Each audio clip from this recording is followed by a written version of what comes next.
child.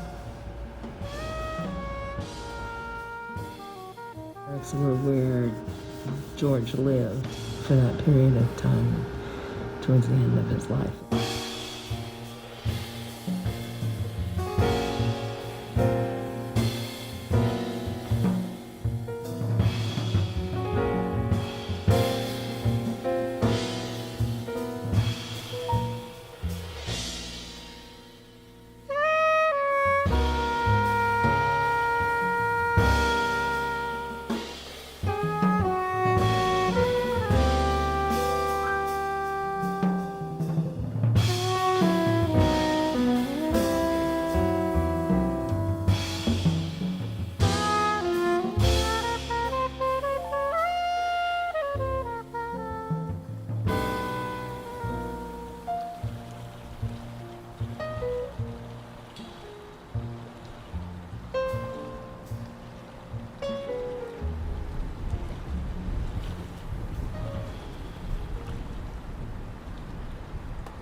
Because these stories are just, to me, they are so amazing that I've never heard anything about them.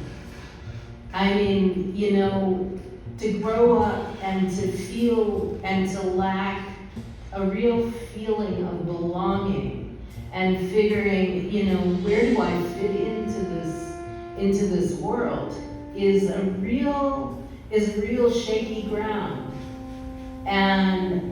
And this work has fed me for 21 years and will continue to feed me. And I just feel, you know, incredibly thankful.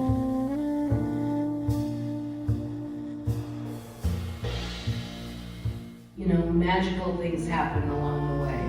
I was here in, I believe it was 2005 or 6, and I was in the Historical Society, and I was going through, and I was just putting through names and places and things that I knew and collecting things. My sister and I were traveling together, and we decided that we would go to Fernandina.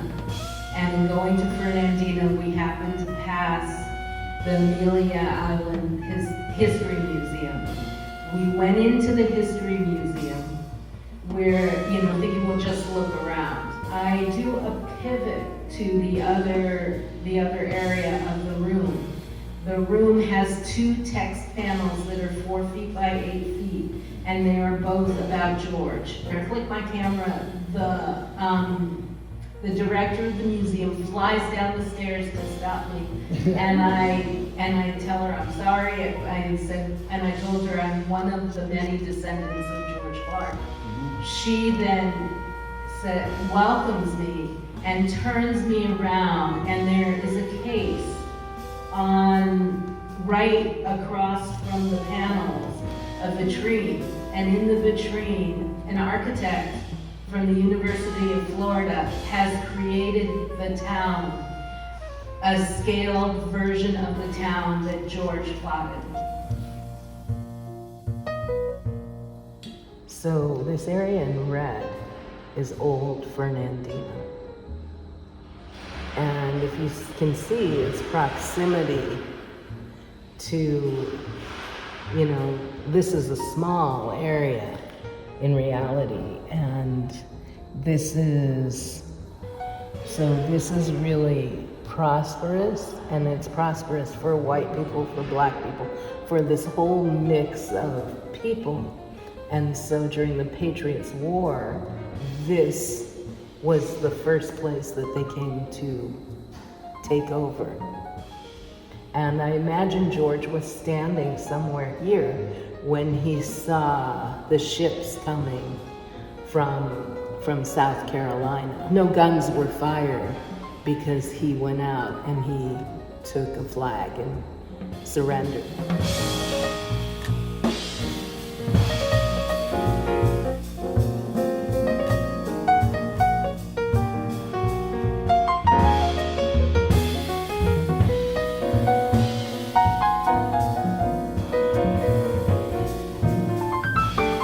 imagery is alive, and it can be, you can begin to piece it all together, and that's what I do.